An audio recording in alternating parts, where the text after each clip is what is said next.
안녕하세요. 달려라 경기 김혜진입니다. 매주 목요일 하나손해보험 최주필 위원과 함께하는 시간이죠. 이 교통사고 유형을 좀 살펴보면 참 다양하다라는 생각이 듭니다. 그래서 오늘은 이 사고 사례별로 보상 내용과 또 주의점에 대해서 자세히 좀 알아보는 시간을 마련했습니다. 하나손해보험 최주필 전문위원과 함께하겠습니다. 안녕하세요. 안녕하세요. 네, 자 위원님, 이 심야에 우리가 택시를 잡으려고 인도가 아닌 차도로 내려가는 경우가 종종 있어요. 네. 이럴 때 만약에 혹시 사고가 난다면 이건 어떻게 처리를 하게 되나요? 일단은 자동차에는 안전운전 불이행에 대한 책임이 있기 때문에 피해 보상도 책임이 되고요. 네. 과실비로 따지겠지만은 피해자가 많이 다쳤고 피해자 과실이 많다 하더라도 치료비까지는 전액 보상받는 치료비 전액 보상 제도가 있으니까 치료비 보상 받는 데는 큰 문제는 없습니다. 네네. 그런데 이제 바로 내려섰던 곳이 신호등이 없는 횡단보도였다면 거기를 걸어가는 과정에서 지나가는 차 부딪혔을 때에는 당연히 횡단보도 보행자 사고니까 피해자 과실이 전혀 없는 걸로 처리가 되고요. 네. 사고 낸 운전자는 100% 보상과 함께 형사상의 처벌도 받게 됩니다. 네. 근데 신호등이 없는 횡단보도지만 횡단보도에서 조금 떨어진 곳을 걸어갔을 때는 일단 무단횡단에 해당이 되거든요. 이때 치료비까지는 보상을 받을 수 있겠습니다. 그리고 그 횡단보도를 하더라도 거기에 이렇게 서 있는 분, 택시를 타려고 서 있는 분들은 어떻게 보면 보행자라고 볼 수는 없죠. 네. 횡단보도에 서 있었지만은 횡단보도에 발이 땅에 닿지만은 보행자로 볼 수 없기 때문에 그때는 일반 사고로 처리를 하게 되고 자전거나 오토바이 등을 이렇게 타고 횡단보도 건너가신 분들이 있는데 그때 지나가는 차하고 추돌하게 하게 되면은 발이 땅에 닿지 않았기 때문에 보행자로 보지 않고 일반 사고로 처리하게 되는데 만약에 자전거 오토바이 타고 횡단보도 지나가다가 같은 방향으로 걸어가던 보행자로 다치게 될 때는 자동차도 차거든요. 네. 이때는 민형사상 책임을 지게 됩니다. 아, 그렇군요.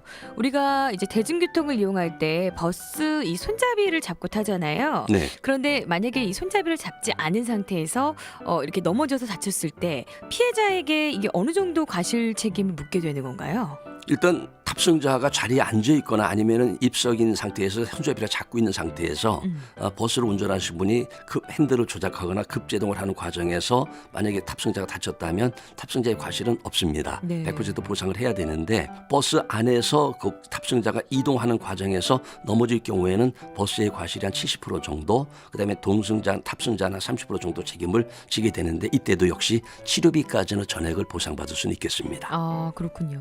우리가 이 사고로 인해서 잘잘못을 가리는 도중에 혹시 요즘에 이렇게 2차 사고나 또 다른 이런 사고가 나는 경우가 많아요. 네. 이럴 때 우리가 어떤 점에 좀 주의를 해야 될까요? 1차적으로 충돌하거나 추돌하는 이 사고보다요. 사고가 난 상태에서 그 사고 현장을 제대로 조치하지 않은 상태에서 2차로 밀려오는 그 사고는 거의 쓰나미 수준입니다. 그래서 교통사고나 사망자도 한 6배 정도가 되기 때문에 네. 일단 사고에 관계되는 당사자 운전자들은 기본적으로 자동차를 빨리 한쪽으로 안전한 곳으로 빼주는 게 가장 중요하겠고요. 네. 그리고 사고 처리할 담당자 이외에는 자동차 안에 앉아 있으면 안 됩니다. 자동차 안에 있는 상태에서 또다시 추돌 사고로 당하게 되면은 20% 정도 과실이 더 높아질 수밖에 없습니다. 그래서 안전지도를 반드시 대피를 하셔야 되겠고요. 자동차 안에 있다가 사고 당할 때는 추가로 20% 정도 보상을 갖다가 본인이 책임져야 되기 때문에 일단 사고 났다면 피해자들은 빨리 안전지도로 대피하는 게 가장 중요하고 혹시 있을지 모를 2차 사고에 적극적으로 대비하는 자세가 필요하겠습니다. 네, 그렇군요. 이 자동차 보험에 가입한 계약자의 주소가 만약 바뀐다면 이걸 보험회사에 빨리 통보해야 된다고 하더라고요. 왜 그런 건가요? 자동차 보험 가입 기간 1년이거든요. 네. 그럼 1년이 끝나기 전에 한 보름 전에 그리고 한 달 전에 두 번은 그 보험회사에서 보름 후에 아니면 한 달 후에 보험이 만기 됩니다. 보험에 다시 가입할 준비를 하셔야 됩니다라고 안내가 갑니다. 근데 살고 있던 주소지가 바뀌게 되면은 그 내용을 보험회사에 알려주면 새로 바뀌게 된 주소지로 그와 같은 안내가 나갈 텐데 그 바뀐 내용을 알리지 않았다면은 보험회사에는 옛날 주소로 돼 있거든요. 네. 옛날 주소로 안내가 나가는데 그 안내를 받지 못해서 보험이 끝났고 그 이후에 끝난 건 모르고 운행하다 사고 났을 때 보험 처리 당연히 안 되지 않습니까? 그렇죠. 그럴 때 책임은 보험 가입자에게 전적으로 돌아가겠습니다. 네, 신상 정보나 뭐 이런 주소지 변경 이런 거는 빨리빨리 알리는 게 중요하겠군요. 그렇습니다. 네. 네, 오늘 또 도움 말씀 고맙습니다. 감사합니다. 새로운 경기와 함께하는 달려라 경기, 지금까지 진행의 김혜진이었습니다. 고맙습니다.